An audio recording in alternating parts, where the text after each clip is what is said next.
What's up guys, Jeff Cavalier, AthleteNext.com. Today we continue our perfect workout series, this time with one of the most requested, the perfect ab workout. Now guys, you have to realize that we're not just talking about the rectus abdominis when we're talking about an ab workout. You see, a lot of times people use the all-inclusive term of abs to mean much more than that, to mean the obliques, to mean the transverse abdominis, maybe even to mean the serratus, because all these muscles matter and they're all going to be included and worked in our workout here. But how are we going to dictate what's so perfect? Guys, you know I've said before, there's no such thing as one singular perfect workout. But we have to include some features to make it a really damn good one. And when it comes to the abs, it's less about the exercises, because we know we have literally hundreds, if not thousands, of opportunities here to pick from different exercises.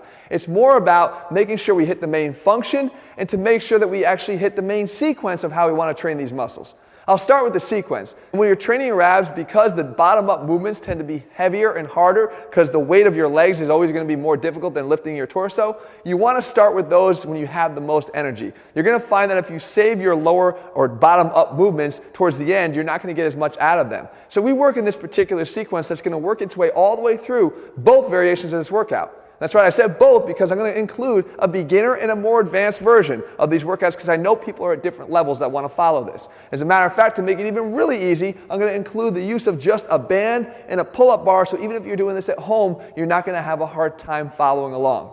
Now guys, when we talk about the function, the abs do a lot of different things. They don't just do this. Right? That's what a lot of people think they do. They think they just crunch. But as a matter of fact, they actually control motion in the opposite direction. They'll pull you back and control that. And we want to make sure we work that function if we're going to have a complete workout. They also control motion in other directions. They prevent us from lateral movement if it's unnecessary or unwanted. And we can work exercises that will do that too.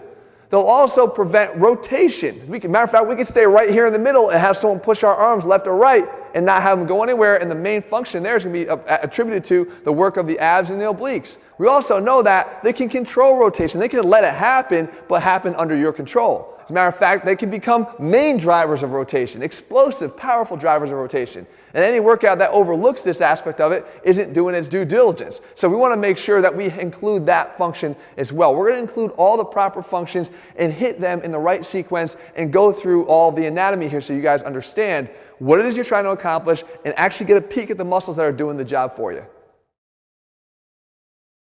So when it comes to the anatomy part, guys, sometimes it can be confusing, but it's all made so much easier when we do what we always do with the perfect series, and that is break out the muscle markers. And as you guys can see here, the six-pack muscle, the rectus abdominis, is pretty identifiable. As a matter of fact, what I want you to look at, though, is not just how easily noticed it is, but really what is the direction of the fibers. And what is it attaching? It's going up and down, north and south, attaching the rib cage down to the pelvis, driving the movement of flexion of our body top down or bottom up. And we know we can take advantage of this motion at the same time realizing that it's not the only thing that happens, because all you got to do is look at another muscle here like the obliques. Now if you look at the external obliques, which are the visible muscles above the internal obliques, you can see that the direction is oriented at an angle, at an oblique angle. That's where I got the name from. And the driver of this is that it has a different function. It's going to be really good at helping us to rotate and control rotation like I talked about. So we're going to have opportunities to do that if we follow the fibers like always. And the internal obliques ironically run at directly the opposite direction.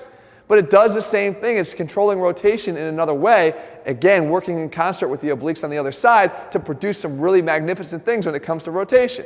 But then we can look at another muscle here, and that's the transverse abdominis. And this one runs more like a weight belt, literally around your waist, with the idea being this is driving stability. We want to take advantage of that because we can do that in certain exercises better than others to really get more out of it, and I'm going to show you how to do that. And then finally, guys, the forgotten core muscle, as I've always alluded to, the serratus, the interdigitation, that's right, I said interdigitation, of the obliques with the serratus itself is there for a reason. There's a reason why they work together and prefer to work together, and if we could do that, we will achieve a level of perfection that any other workouts that don't do this are missing. All right guys, so we kick this off with a bottom-up movement. Remember, we talk about wanting to do them when we're stronger or have more energy. So the bottom-up movement will drive this. And if we look at the beginner version here, we start with the iso reverse crunch, with the main function being focused on that pelvis. I talked about in the beginning how the attachment of the rib cage to the pelvis means that we're just trying to bring the pelvis towards the rib cage, not get a swing. You don't see me doing this. You don't see me swinging the legs down and up, down and up. That becomes a hip flexor driven movement. If we just isolate the lifting of the pelvis, we're going to do a better job of hitting the abs and making them do what they're supposed to be doing. Now, if we want to make this more difficult, we look over here at the advanced side, and this is a hanging x-rays. The advantage of the hanging x-rays is twofold. Number one, it's more difficult because we have to lift the weight of our legs as opposed to having a bent leg. And number two, we're actually lifting them for a longer period of time than we are when we're laying down. The strength curve of these exercises are different. More prolonged tension on the hanging raise than we would be in any variation of a laying down raise. And more importantly, another thing that we have is this accessory movement of being able to bring the legs together, to adduct the legs, stabilizing the pelvis from the bottom up with the activation of the adductors. So the X-rays allows us to do that. So either way, guys, if you're starting to build here the perfect beginner workout, or if you're starting to build the advanced workout, this is where you want to start. All right, moving on to the next exercise here. This is our bottom-up rotation movement. And if you look at the beginner version here, guys, we have something called a seated ab circle. This is an exercise where we actually get some upper body stability because we can keep our hands in contact with the ground, which is perfect for more of the beginners doing these workouts. We're going to just make clockwise circles and counterclockwise circles. If you want to make it more difficult here, we just step it up a little bit. We do these hanging leg spirals. Again, this is like a hanging leg raise, which we know are more difficult with the extended length of the legs, but we're just going to add a little bit of a hip twist at the end to get that rotation. In either case, guys, what I want you to notice here is the rotational stability function. We mentioned it in the beginning. We're not trying to prevent rotation here. As a matter of fact, we're not trying to do anything explosive here with rotation, but we are trying to control the amount of rotation we have. And once again, as we glimpse back, we can start to see this ab workout take shape, whether it be in the beginner form or in the more advanced form, but we're well on our way to hitting both the functions and the sequence that we're after to make this thing work its best.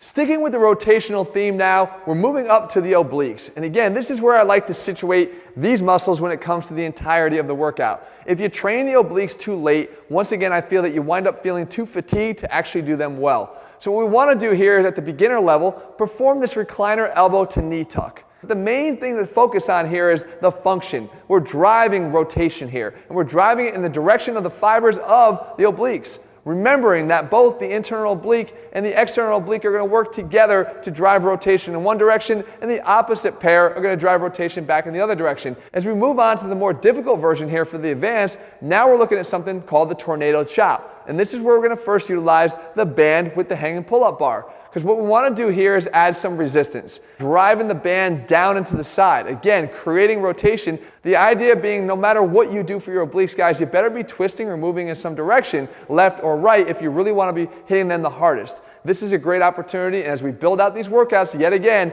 here's the beginner, here's the advanced. You can start to see this is really starting to take shape.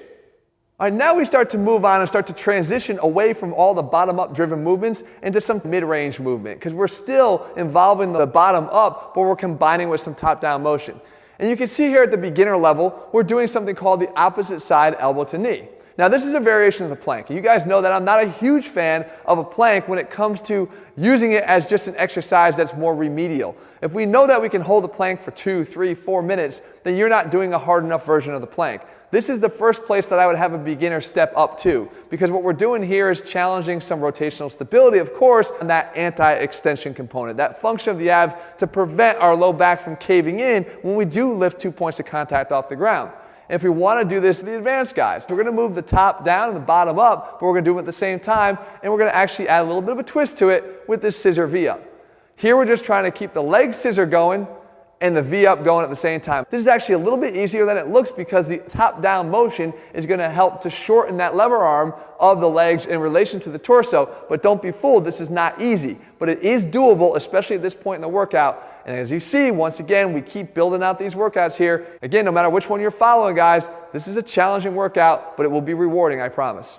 And here is actually probably my favorite part of the workout. Some of my favorite exercise choices occur right here with top-down rotation because most of the time they are top-down driven with our feet in contact with the ground. The first exercise here, if you're more of a beginner, is actually going to work on that anti-rotation component and function of the abs, and that is this oak tree step out. Here you want to get the band out in front of your body, extended as long as you can. You're going to step out as far as you can without letting any movement of the arms go back in the opposite direction. If you're strong enough, if you can prevent rotation, your arms won't budge. If you start to see that they drift back towards the anchor point every single time, then you're not strong enough. You either need to lighten the resistance of the band or you need to step out a little bit less. Now, when we move more to the advanced side of it though, this gives us a great opportunity to become more explosive. Here we can actually do something called the sledgehammer swing, which is a very explosive, rotational, ground-based movement. Again, why I love these top-down rotational movements. And you can see here I'm driving a lot of rotation, even from, you can see the pivoting of the foot on the ground to help me to get as much power and force as I can. This easily could be a med ball throw against the wall where you can actually express full power because you're getting rid of the ball. As I said, we're not limited to just these exercises, guys. There's so many options, but if you understand the mindset of why we selected what we did here, then the opportunities to add different exercises in here will be infinite. And now that we've fully transitioned to the top-down movements, we actually have an exercise in common, differentiating only between the beginner and the advanced version by the resistance of the band you're using. Now, before you think you have to run out and buy a different band, you don't. You just have to wrap it in a different way. If I wrap it through itself like this, we have the single band that we're going to pull down on, as you see me doing here in the beginner version. If I want to make this more difficult, all I have to do is wrap it over the bar and then grab one portion of it in each hand, and I've effectively doubled the resistance by shortening the length of that band. But either way, guys, there's two things I want you to focus on in these top-down movements. The first one is how we're doing it. You will not see me doing this. I'm not sitting back with my hip flexors. I'm not just allowing my pelvis to drop down towards my heels. As a matter of fact, if I do this right, my pelvis should never go towards my heels. We want to do what the anatomy dictates, and that is we want to pull the rib cage down and forward towards the pelvis. Just sitting back in there is actually just cheating your way through every single rep, and you're not going to get anything out of it. Now, the second thing you want to focus on is what's happening here with the transverse abdominis. Remember, I talked about that muscle in the beginning. This is a great opportunity and a place to work it. And that is, can we create some stability of the core, bracing, if you will, before we do that? As a matter of fact, you'll find less of a tendency to want to drop down into that hip flexor cheat if you do this bracing first. And to do that, you just want to try to flatten your stomach out. What would it feel like if you just walked yourself into an ocean full of ice cold water? You'd want to pull in and flatten because of how cold it is. You want to do the same thing here. You flatten, you tighten, you use that internal weight belt to create the stability. Once it's there, then you pull down and forward towards that pelvis. We are constructing these perfect workouts side to side so you can jump back and forth if need be or follow on one track. Either way, guys, you're on the right track.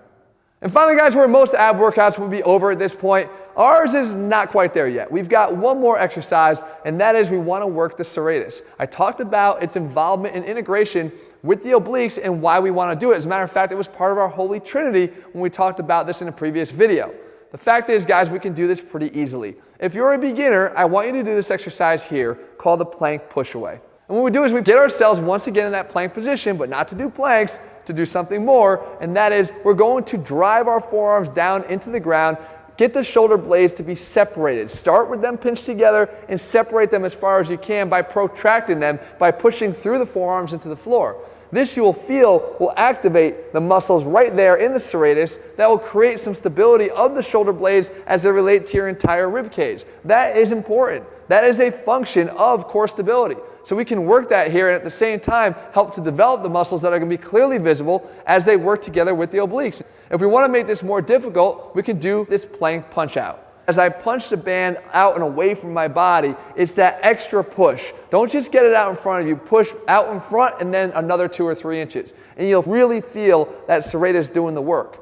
And there you have it, guys, the perfect ab workout in the books, regardless of whether you're following the beginner version you see here or the advanced version I'm going to show here in a couple seconds. The fact of the matter is, guys, you have to understand this. There is no such thing as perfect. We know we could have a lot of other ab exercises that could comprise this workout, but when you understand why you're doing what you're doing and how to do what you're doing, you can come pretty damn close to perfect, and this is my best attempt. If you're looking for programs, guys, where we do the same thing, we try to put the science into the selection of what we do because we know how much it matters. All of our programs are based on that same principle. They're all available over at athletenext.com. If you're looking for more of the perfect workouts, guys, they're all available for you here on this channel. You just got to make sure you subscribe and turn on your notifications so you never miss one. At the same time, guys, anything you want me to cover, I'll do my best to do that for you. You just got to leave it down in the comments below, and I'll try to do that, guys, in the days and weeks ahead. All right, I'll see you soon.